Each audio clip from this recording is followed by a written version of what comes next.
morning, guys! Yung isa naglilinis pa. Hi! Good morning! Walang tulog. Good morning nga kaagad. Magluluto ako, guys, ng butter shrimp. Yes. Yan. Katulong po ako dito actually. Katulong. Maniwala kayo. Kakarating lang yung galing trabaho. Kasama ko sa bahay. Nilagay ko, guys, yung butter.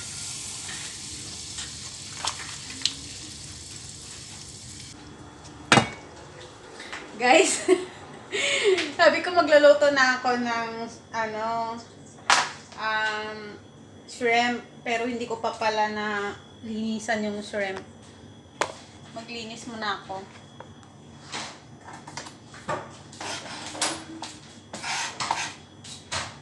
Labade. Hindi ko nga natuloy eh. Mag-ano pa ako. Hindi ko pa nalinis yung shrimp pala. Kainis. Kailangan kong tanggalin kasi ito. Ito, mga ano. Ate, kunin mo lang yan. Ay, sige be. Yes, okay. Pinatagam yung ulo niya. Oo, yung madumi na pe. Yung, pero hindi lang Tagal naman ito. Number 1 minute. Sana'y di na lang Natanggal ko, guys, yung mata ng hipon.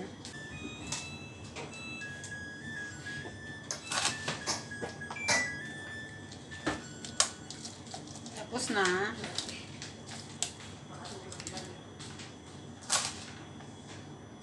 Natanggal ko, guys, yung sa may uluhan. Ito, oh. Malinis. Linisan muna natin siya bago natin siya lutuin. Pinatay ko muna, guys, yung kalan. Kasi nga hindi pa pala ito nalinisan.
Ayun, guys, yung butter. Ko na siya. Taasan natin, ha? Camera. Ayan.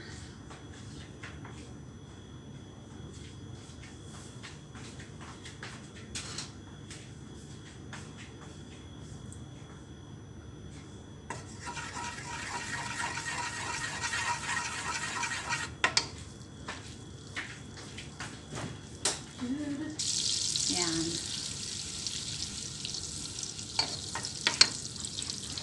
Lagay na natin yung natin. Garlic.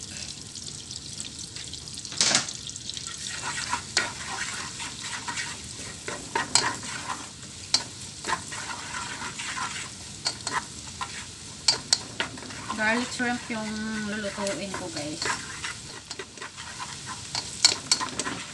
Alam nyo, guys, nanood ako ng nanood ako isa ako sa mga subscriber ng The Hungry Syrian.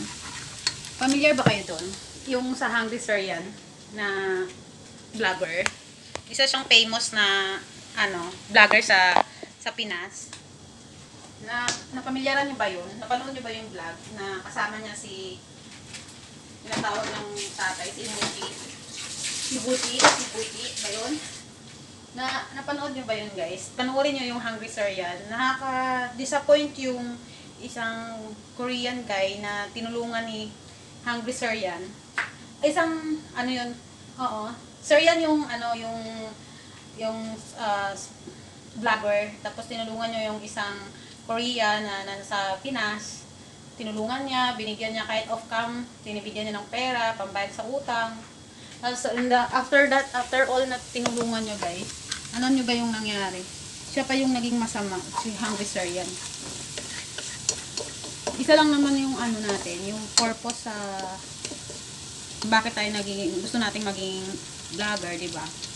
Yung mapakita natin kung ano tayo, ano yung mga nagagawa natin sa araw-araw at yung mga lugar na hindi pa nakikita ng iba, kung ano yung mga everyday routine natin sa araw-araw, diba? Hindi yung para manira. Pero isa ako sa tagahanga niya, pero awa ako sa kanya, guys, kasi yung tinulungan niyang Korean na si Buji, after all na ginawa niya lahat, parang binaliktad siya. Maawa ako sa kanya, guys. Panoorin niyo guys yung niya, yung vlog. Siya yung mga tumutulong sa mga vendor dyan sa Pinas.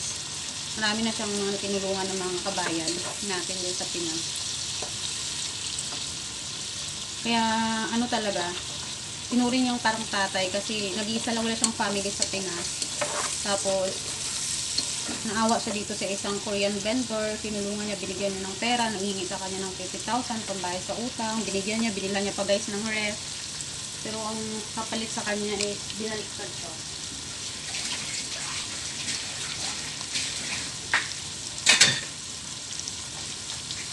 Meron na isang kabayan na gusto rin niyang yumaman, pero sa masamang paraan. Gusto niyang yumaman guys sa pagiging vlogger. So ang ginawa niya, gumawa siya ng bagong account. Tapos, lahat ng mga nangyayari doon is scripted. Binayaran niya tong si Mr. Chang ng pera para tuwing may kita doon sa YouTube niya channel, may bibigay siya pera kay Mr. Chang. Ganun yung mga usapan nila. So, parang nakakaawa si Hungry Syrian kasi ginawa niya lahat. Bibigay siya ng pera, ref, food. Pero doon kay sino ba yung vlogger na yon? Hindi ko na ma-mention yung pangalan. Bayan pa naman siya na dapat siya yung magpasalamat kasi may ibang mga nationality na tumulong dyan sa Pinas, pero gumawa siya ng sariling vlog para siraan si Hungry Syrian. Panoorin nyo guys, talagang mapapareact din kayo sa nangyari. Yung niluluto ko guys.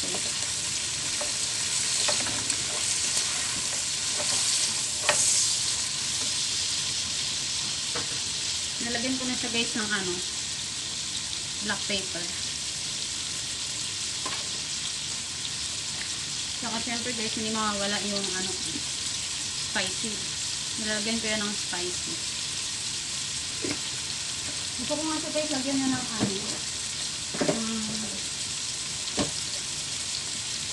sibuyas. Alam yun.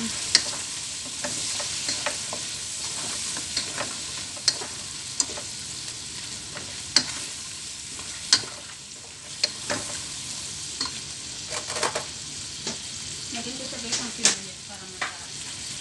Maraming gustong magkaroon ng pera guys, pero sana sa magandang paraan.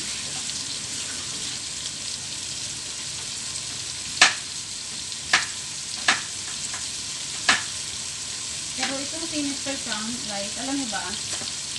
So Korean siya eh. Hindi man lang niya na-appreciate yung ginawa sa kanya ng Hungry Syrian. Sa lahat, nagtitinda siya sa, alam niyo ba guys, plano pa sa kanya, ito surprise siyang bigyan ng supermarket. Pero dahil natuklasan ni Hungry Syrian na ginagamit lang siya guys, hindi na natuloy yun. Grabe, nakakaloka guys. May mga vlogger talaga na guys, alam niyo may mga vlogger na gumagawa talaga ng eksena para magkaroon sila ng maraming subscriber. Kahit yung iba guys, scripted. Yun. Basta lang magkaroon sila ng mga subscriber.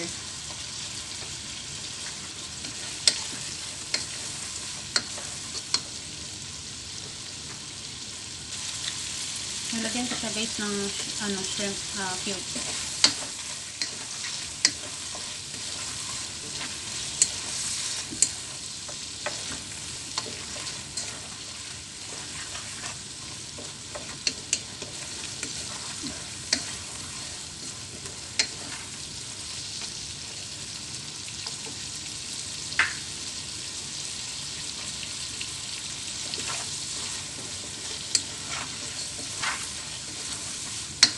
Guys, luto na yan. Lagyan pa natin ng konting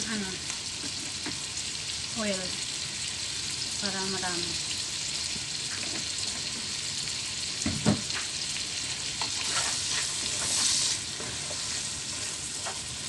Lalaki ng hipon guys na.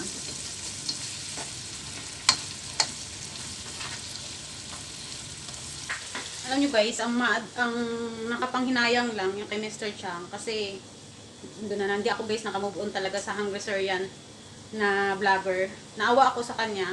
Ang dami niyang subscriber. Tapos, yung alam niyo yung tumutulong siya sa mga vendor sa mga gilid ng kalsada, lahat ng mahirap, lahat ng mga staff niya, tinulungan niya guys. Off cam, nagbibigay siya guys ng pera, ganyan. Nagbigay din siya ng rep, pinaganda yung bahay niya. Tapos, nagawa pa si Hungry Sir yan ng way na makausap ni Mr. Chang ang kanyang asawa dun sa Korea, ganyan. Tapos nagplano na siyang paggawa niya ng Korean noodles supermarket yung si Mr. Chang. Tapos surprise niya sana guys. Pero mabait talaga si God kasi alam niyo yung hindi malapit nang matapos yung supermarket niya, natuklasan ni Mr. Hungry Sir yan na niloloko lang pala siya. Ginagamit siya guys ng isang vlogger. Binayaran ng isang vlogger si Mr. Chang para baliktarin si Hungry Sir yan. Nakaka-disappoint guys, no? Kasi kabayan pa naman siya. Instead, magpasalamat siya kay Hungry Sir yan na tinutulungan siya. Tinutulungan yung mga kabayan nating mahihirap. Gumawa siya ng way para siya guys sumikat. Hindi dapat ganun. Kasi nagbablog tayo, dapat nasa tama naman. Kumikita ka nga guys ng pera. Pero galing naman sa hindi mabuting paraan. Tulad yan, naninira ka discriminate ka ng tao. Diba? Nakaka-disappoint siya. Kaya naawa ako kay Mr. Hungry Sir yan. Isa niya ako guys na subscriber. Na pinapalo ko yan siya. Lahat ng post niya, updated ako. So, try nyo guys na panoorin yung story niya. Tsaka, pinaliwanag niya lahat. Yung anong mga nangyari. Ayun guys. Ayan, luto na guys yung aking shrimp. Yan.